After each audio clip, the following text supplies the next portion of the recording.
दिवाली आने वाली है और दिवाली से पहले केंद्र सरकार ने केंद्रीय कर्मचारियों को डीए हाइक देकर तोहफा दे दिया है। अब ऐसे में जितने भी स्टेट के कर्मचारी हैं उन लोगों में ये सवाल है कि उनके हाइक कब होंगे, उनके डीए और डीआर में हाइक कब होंगे। तो इसी को लेकर हमारे साथ मध्य प्रदेश के एमपी द्विवेदी हैं जो कि अधिकारी कर्मचारी एवं पेंशनर संयुक्त मोर्चा से हैं। तो सबसे पहला हमारा यही सवाल है कि केंद्र सरकार ने केंद्रीय कर्मचारियों को दिवाली से पहले तोहफा दे दिया है, पर एमपी की जो गवर्नमेंट है वो कब देगी? बिल्कुल, केंद्र सरकार ने अपने केंद्रीय कर्मचारियों और केंद्रीय पेंशनर्स जो हैं उनको महंगाई भत्ता जो उनका जुलाई 2025 से ड्यू था उसकी घोषणा कर दी है। 3% महंगाई भत्ता उन्होंने अपने कर्मचारियों पेंशनरों को घोषित किया है, जिसका लाभ केंद्रीय कर्मचारियों को और अधिकारियों को प्राप्त होगा। मध्य प्रदेश राज्य में भी जो महंगाई भत्ता मिल रहा है 3% जैसे घोषित किया है, 3% राज्य के कर्मचारियों को महंगाई भत्ता की तत्काल घोषणा होनी चाहिए। और इसके साथ ही पेंशनर्स को जुलाई 25 से अभी जो 2% बकाया है वो 3% ये हो गया, 5% हो गया। तो अधिकारियों को, कर्मचारियों को और पेंशनरों को जिस प्रकार से केंद्र सरकार ने अपने अधिकारियों कर्मचारियों को महंगाई भत्ते की घोषणा किया है, दिवाली का त्यौहार है और मैं माननीय मुख्यमंत्री जी से आपके चैनल के माध्यम से अपील करता हूँ, संयुक्त मोर्चे के माध्यम से, हमारे संयुक्त मोर्चे में जितने भी लगभग 50-52 संगठन इसमें सम्मिलित हैं, मैं सारे संगठनों की ओर से दिवाली के उपलक्ष्य माननीय मुख्यमंत्री जी से ये अपील करता हूं, उनसे मांग करता हूं कि दिवाली के पहले प्रदेश के अधिकारियों, कर्मचारियों एवं पेंशनरों को महंगाई भत्ते की घोषणा करें। दिवाली का समय और देखा जाए तो अगस्त से लेकर दिसंबर तक फेस्टिव सीजन ही रहता है और इस टाइम पे केंद्र सरकार जो है बोनस देती है कर्मचारियों को, लेकिन मध्य प्रदेश सरकार ने काफ़ी समय पहले ही बोनस देना भी बंद कर दिया है। तो इस पर क्या कहेंगे?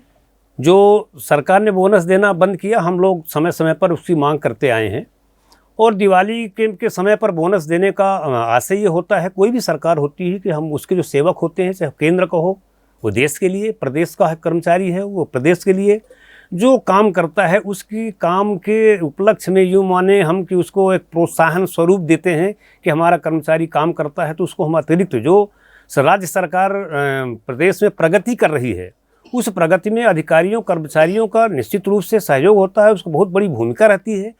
तो एक प्रकार से इनाम के स्वरूप जो बोनस दिया जाता था और राज्य सरकार ने कुछ समय पहले से बंद कर दिया है।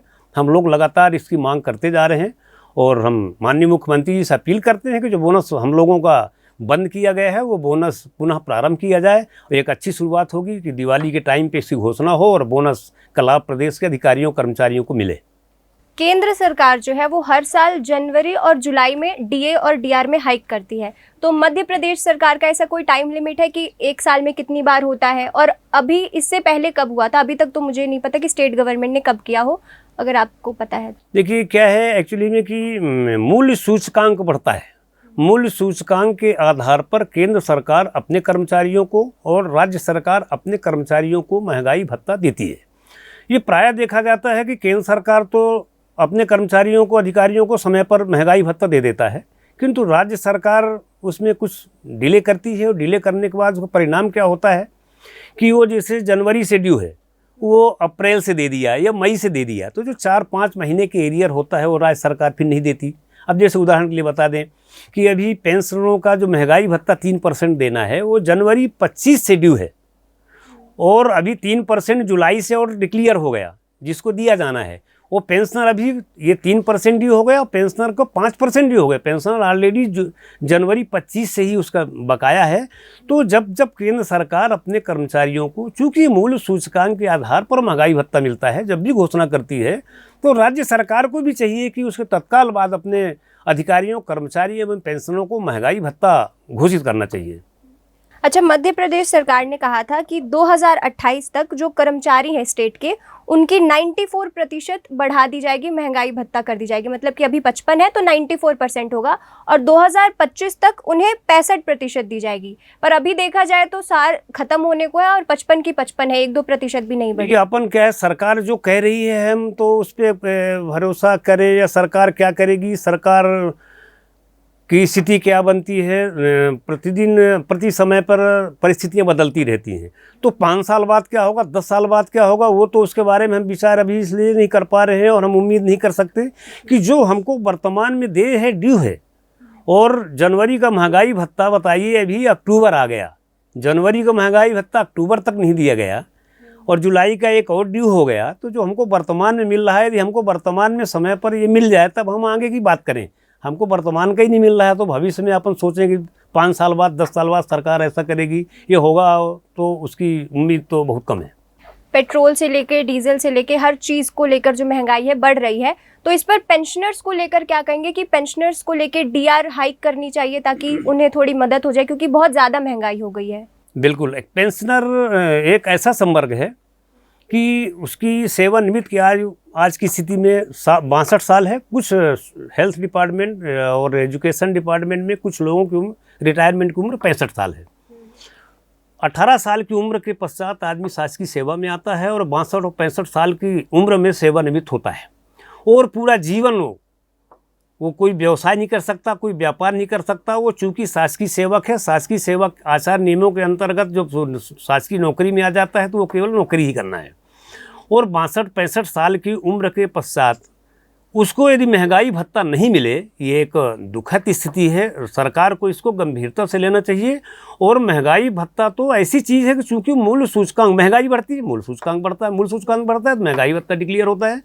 तो चूंकि ये मूल्य सूचकांक के आधार पर महंगाई भत्ता और महंगाई राहत राशि अपने कर्मचारियों, अधिकारियों, पेंशनरों को दी जाती है, तो इसका सरकार का समय का ध्यान रखना चाहिए कि जनवरी और जुलाई जैसे केंद्र सरकार करती है उसको तत्काल बाद अपने अधिकारियों, कर्मचारियों और पेंशनरों को घोषित करना चाहिए। अच्छा, इस पे क्या कहेंगे कि 2004 में केंद्र सरकार ने और 2005 में राज्य सरकार ने पुरानी जो पेंशन योजना थी उसको बंद कर दिया, तो इससे क्या कर्मचारियों पर फर्क पड़ा, क्या उनको प्रॉब्लम हुई? और इसको लेकर लोग बार बार कर्मचारी मांग उठाते हैं कि उसको वापस से लाया जाए, तो इस पर क्या कहेंगे? देखिए, हम लोग इसके संबंध में लगातार राज्य सरकार से और केंद्र सरकार से, अभी हम लोग कुछ समय पहले ही गए थे भारत सरकार की में जो कैबिनेट सेक्रेटरी हैं, हम लोग उनसे भी मुलाकात किए थे। मुलाकात करके उनको भी ज्ञापन दे के आए हैं। और हमारा जो संयुक्त मोर्चा मध्य प्रदेश में बना है, मध्य प्रदेश के अधिकारियों, कर्मचारियों, पेंशनरों के लिए जो हम लोग संयुक्त रूप से लड़ाई लड़ते हैं, हम लगातार ये मांग करते आए हैं कि जो हमारी पुरानी पेंशन बंद कर दी गई है उस पेंशन को बहाल करना चाहिए। बहाल इसलिए करना चाहिए, देखिए आज एक शासकीय सेवक के सेवानिवृत्त होने के उपरांत उसकी पेंशन बंद कर देने से ये समझिए कि एक जो मानवीय दृष्टिकोण है, मानवीय दृष्टिकोण भी इसके साथ नहीं रह जाता। इसलिए नहीं रह जाता, आज कोई एक शासकीय अधिकारी, कर्मचारी सेवानिवृत्त होता है, मान लीजिए कि उसको 60,000 रुपये पेंशन मिलती है और वो 65 साल में, 62 साल में रिटायर हो रहा है। रिटायरमेंट के बाद कोई गंभीर बीमारी हो जाती है, उसको कुछ भी होता है, वो 70 साल 75 साल उसकी उम्र है, तो यदि वो 75,000 80,000 रुपये पेंशन प्राप्त करता है तो उसके परिजन यदि बीमार भी होता है तो उनको इस बात का रहता है कि ये हमारा जो परिवार का मुखिया है ये कम से कम 70-75 हज़ार रुपये पेंशन पाता है, तो उसकी सेवा करने में भी तत्परता सेवा करते हैं।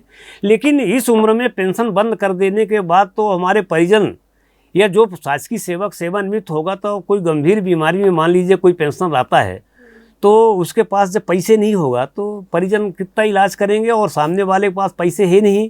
इसलिए मानवीय दृष्टिकोण इसमें देखना चाहिए और जो पुरानी पेंशन थी उसको, पुरानी पेंशन को बहाल करना चाहिए। सरकार ने पेंशन बंद किया है, ये अधिकारियों कर्मचारियों के साथ बहुत बड़ा अन्याय है। इससे बड़ा न्याय अभी तक हुआ नहीं है।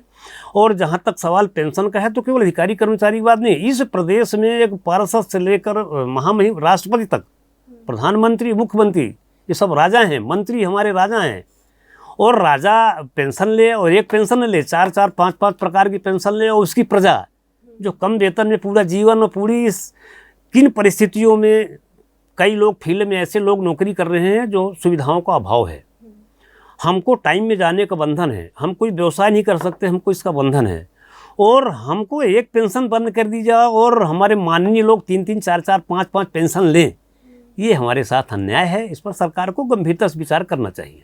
जैसे आपने कहा कि एमएलए 3-4 पेंशन लेते हैं, तो उसको लेकर केजरीवाल ने एक बार कहा था कि 1 एमएलए 1 पेंशन, तो ये किस हद तक सही है और इसे लागू करना चाहिए कि नहीं? क्योंकि देखा जाए तो कर्मचारियों की तो पेंशन आप काट दे रहे हो या फिर बढ़ा नहीं रहे, लेकिन एमएलए होके या फिर कोई भी नेता, उनकी पेंशन बहुत ज़्यादा होती है।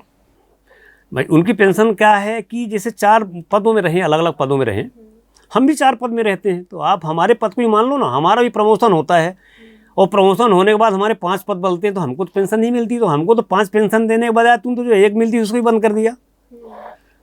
जो जनप्रतिनिधि हैं, जनप्रतिनिधि को भी समानता का अधिकार उनको मिलना चाहिए और उनको जैसे 5 पदों पे रहे, जो उनको उच्चतम पेंशन हो, सबसे ज़्यादा पद वाली पेंशन हो, वो पेंशन दे दें, लेकिन एक पेंशन मिलना चाहिए उनको भी। 4-4 पेंशन मिल रही, 5-5 मिल रही, इसको केंद्र सरकार को, राज्य सरकार को विचार करना चाहिए और एक समान रूप से इसको करना चाहिए। मेरा आखिरी सवाल कि क्या कहना चाहेंगे मध्य प्रदेश सरकार से कि हाँ भाई कब तक आप पेंशन पे बात करोगे, कब बढ़ाओगे और कब तक जो स्टेट के जो कर्मचारी है वो पेंशन के लिए ऐसे ही तड़पते रहेंगे और उनको नहीं मिलेगा, उस पर आप क्या कहेंगे? देखिए, अब आपके चैनल के माध्यम से मैं 2 बातें यहाँ करना चाहूँगा कि दिवाली का समय है। मैं माननीय मुख्यमंत्री महोदय से ये मोर्चे का अध्यक्ष होने के नाते मैं अपील करता हूँ कि दिवाली का समय है, प्रदेश के अधिकारियों, कर्मचारियों और पेंशनरों को, जो अधिकारी कर्मचारी हैं उनको जुलाई 2025 से, और जो प्रदेश के लगभग 5-5.5 लाख पेंशनर हैं, जनवरी से 2% और जुलाई से 3%, 5%, ये सबको इनको दिवाली के उपलक्ष्य में तोहफा सरकार को देना चाहिए, जिससे हमारे अधिकारी, कर्मचारी और पेंशनर अच्छे से दिवाली मना सकें। ये मुख्यमंत्री जी से हम अपील करते हैं।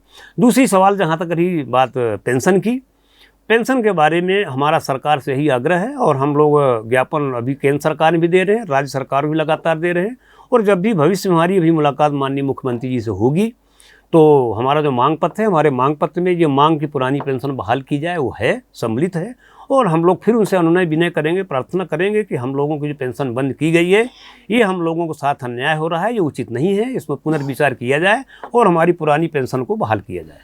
तो जैसा कि आपने एमपी द्विवेदी जी को सुना और ये जाना कि केंद्र सरकार जो है वो तो टाइम टू टाइम पेंशन देती है, बढ़ाती भी है, लेकिन जो राज्य सरकारें होती हैं और जो राज्य के कर्मचारी होते हैं उनको काफ़ी प्रॉब्लम्स होती हैं, ना उनकी हाइक होती है और कई जो ऐसे कर्मचारी हैं जिनकी पेंशन्स भी बंद हो जाती है। तो इसे लेकर ये अक्सर ज्ञापन भी देते रहते हैं। देखना ये होगा कि इन सब के बाद क्या राज्य सरकार राज्य के कर्मचारियों के लिए पेंशन्स बढ़ाती है, क्योंकि दिवाली का समय है। फिलहाल के लिए बस इतना ही। ऐसी खबरों के लिए देखते रहिए पब्लिक वाणी।